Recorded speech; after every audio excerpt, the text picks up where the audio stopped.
The Moore's Circle spreadsheet homework problem is going to be based on the example problem from the Moore's Circle handout found in the learning plan for Chapter 16. Now, I have the example problem that we used for Moore's Circle, and so I want to go through it, and as we go through it, we'll develop and determine what our inputs and then what the outputs are going to be.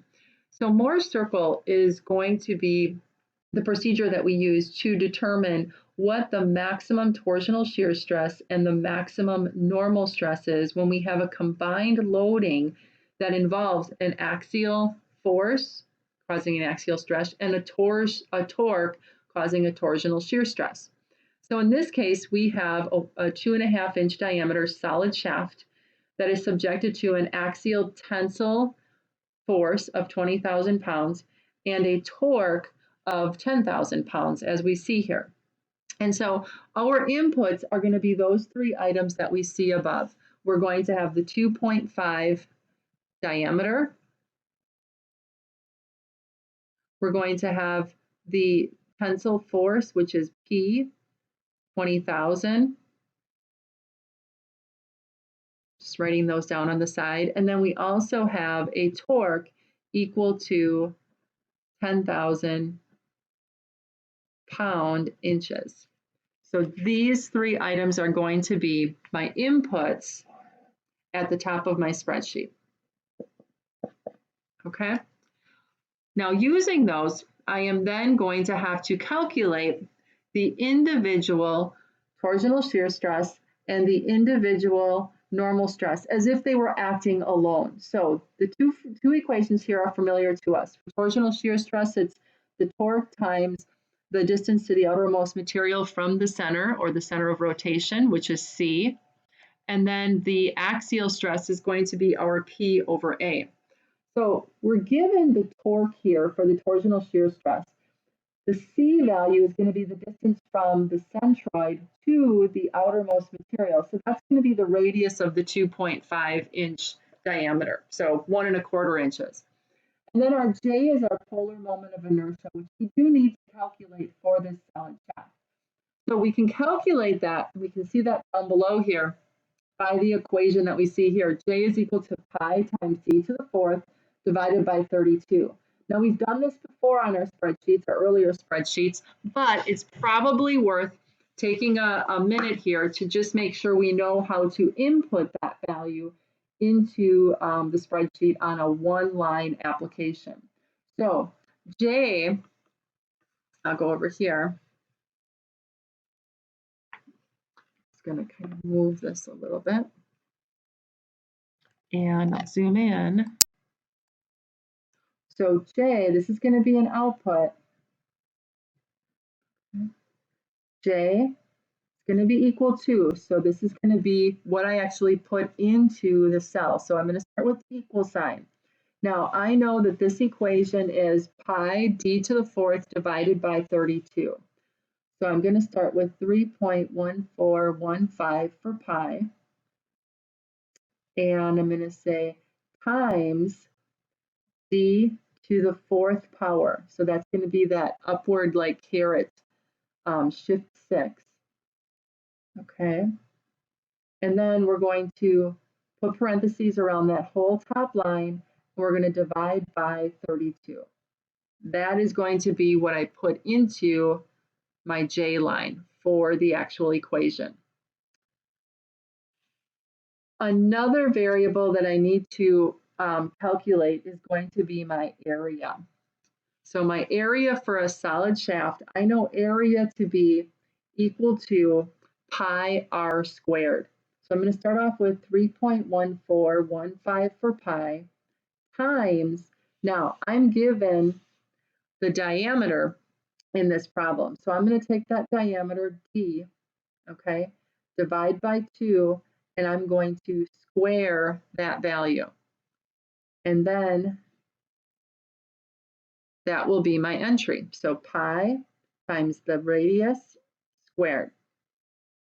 Now I'm going to calculate the individual stresses. First, I'm going to calculate the maximum torsional shear stress. So I'm going to label this as tau max. Okay.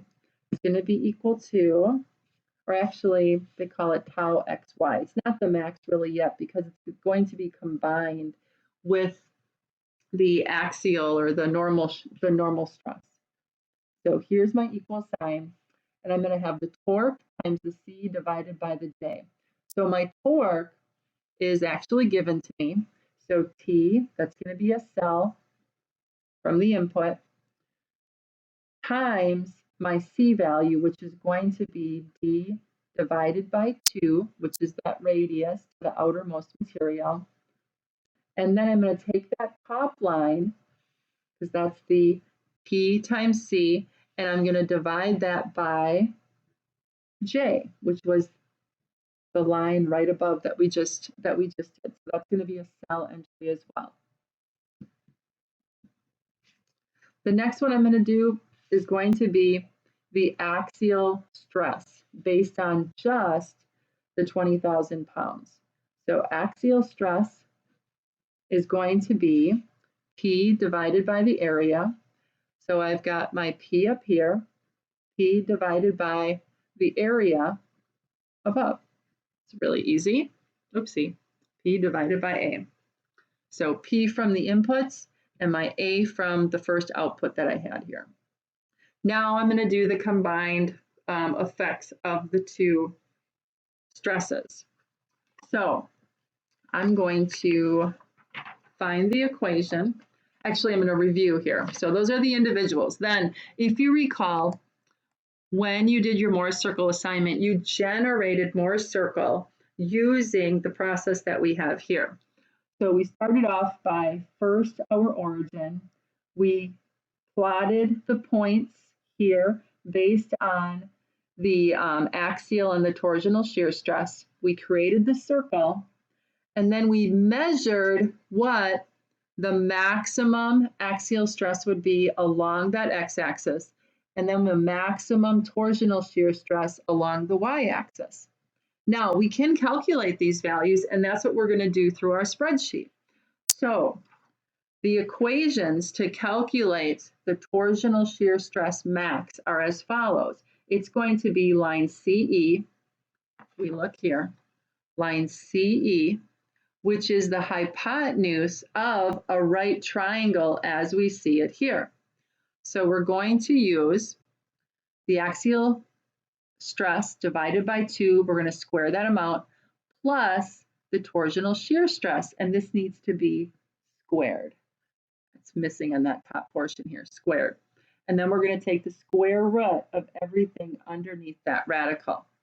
So let's see how we are going to write that particular equation. I'm just going to bend my paper here a little bit so that I can have this available to me. So to write this, I'm going to give myself enough room. This is going to be the equal sign at the beginning of my cell. I'm going to first start out with the axial stress. That's going to be a cell that was calculated on the previous one just above, divided by 2, parentheses, and then I'm going to take it to the second power. So I'm going to square that value. Then I'm going to add the torsional shear stress xy, and I'm going to square that value. This is going to be that shift 6, that like caret I call it. And then I'm going to put parentheses around the entire line. Then I'm going to take that to the 0.5 power, which is the square root. Okay, so this is going to be the maximum torsional shear stress when it's combined with the axial stress here. So as we look at this,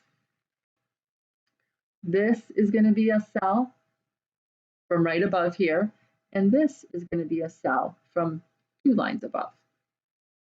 Now we're going to do our max axial stress due to the combination with the torsional shear stress. So that equation is as we see it here. It's going to be the OC plus the radius. Okay, now the radius is actually equal to the maximum torsional shear stress. So we're going to be using that line for that. The origin to the C is right here, and that's going to be half of the axial stress. So you'll notice it's half of the axial stress plus the radius, or that's the maximum torsional shear stress. Okay, so to write that particular equation, we're going to, oopsie, I'm going to use this line here. We're going to take the axial stress divided by 2, parentheses around it, plus the maximum torsional shear stress from the immediate line above here. Okay, so those are going to be my inputs for each one of, I'm sorry, I shouldn't say my inputs, but these are the equations that I'm going to enter in for the output portion of my spreadsheet. So let's look at what the spreadsheet looks like. I did start to populate it already. So I'll go here, oopsie, go down, go here. And so you'll notice at the top of the spreadsheet, I put in the input variables, shaft diameter, axial force, and the torque. The next column is going to be the actual input for the values, and then the units. So if I erase these, I'm going to erase these right now, and I re-enter them, 2.5, axial is 20,000, and 10,000 for the torque. Notice it populated everything below because I have these already programmed based on what we had just looked at for the inputs. So you'll notice for area, here is the equation, pi times the diameter, which is C4 divided by 2, and then we have to square that value, the radius. So our area is 4.9086. Polar moment of inertia, the next line. This is going to be pi times the diameter to the 4th power divided by 32. Then the torsional shear stress, the normal stress, these are the individuals without the combinations, and then the maximum torsional shear stress when it's combined, and the maximum normal stress when it is combined. You'll notice that these values match what we had gotten on the example problem. So your job is to create this spreadsheet based on that example, that exact example, using a format having the same variables, same outputs that we see here, but putting your own twist on the formatting, however you see fit. So like I said, like I always say, make it look pretty, make it look nice, make it look fun to fill in your spreadsheet.